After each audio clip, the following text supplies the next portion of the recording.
Hound13 is a South Korean developer, and just let me stop you guys there. I know what you're thinking. Oh yay, another Korean MMO. And yeah, these are two brand new South Korean MMOs. And you know what? Just because these are South Korean MMOs does not mean, well, okay, I'm gonna be totally honest with you guys here. It does typically allude to the game being a certain way and following a certain type of business model, but just because a game, or in this case just because two games, have the potential to be pay to win does not mean that they necessarily will be. And judging a game before it has the potential to even garner the attention of a potential player base is just promoting meaningless hate and negativity, and ultimately doing more damage, more harm than good. I know a lot of you guys are fans of the survival genre. Some of the biggest hits of the last decade have been survival games, and let's be real here, what better way is there to chill with friends and to hop into one, right? With this in mind, today we're here to discuss today's sponsor, a brand new upcoming cooperative survival game called Dystera. If you're interested in trying the game out, click that link in the description or the pinned comment. Now, Dystera is a sci-fi survival game that throws you into a futuristic setting where you need to work together with other players, or alone if you feel like you can do this solo, as you combat enemies, potentially other players, the environment, and hunger as you attempt to survive what the world throws at you. There are a variety of different weapons you can obtain within the game. With the game utilizing traditional FPS combat, you can construct your own home or base if there are more than a few of you, and most importantly, there is quite a bit to craft. Dystera will be going into closed beta testing on July 6, 2021. If you click the link in the description or the pinned comment below, it'll take you directly to the game where you can not only wishlist it, but also request beta access. Additionally,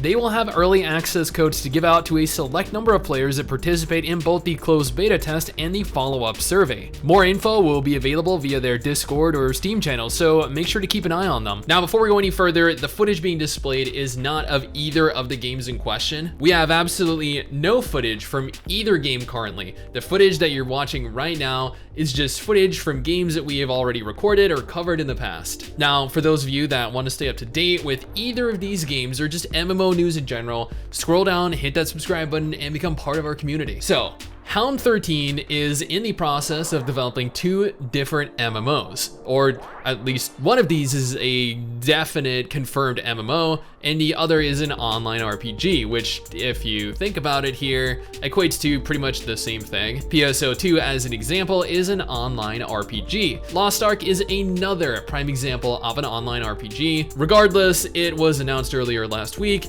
that the company had received quite the hefty investment from Garena, a Southeast Asian video game company. I've never heard of either Hound13 or Garena, but apparently Garena published League of Legends in the Southeast Asian region and are generally known as the developer of Free Fire, one of the most popular battle royale games on mobile devices. Now, according to MMO Culture, where I was directed by one of you to take a look for more info pertaining to the game, Hound13 has only successfully developed a single title. Yeah. What? Just one single game. But you know what? That is still one game more than the majority of indie MMO developers out there. The game in specific was developed by, and the company itself was founded by, core members that worked on another very popular PvP MMO, Dragon Nest. Yeah. These new MMOs are actually being developed by core Dragon Nest staff, meaning that there is probably going to be some pretty sick PvP elements to be found within it. Now, once again, according to MMO Culture, Garena invested almost $20 million into the company, which is an absolutely asinine amount given that they already had the funding of their own given their previous game. This has allowed Hound13 to announce the two aforementioned games in question. First, we'd have the uniquely named Project D. I know.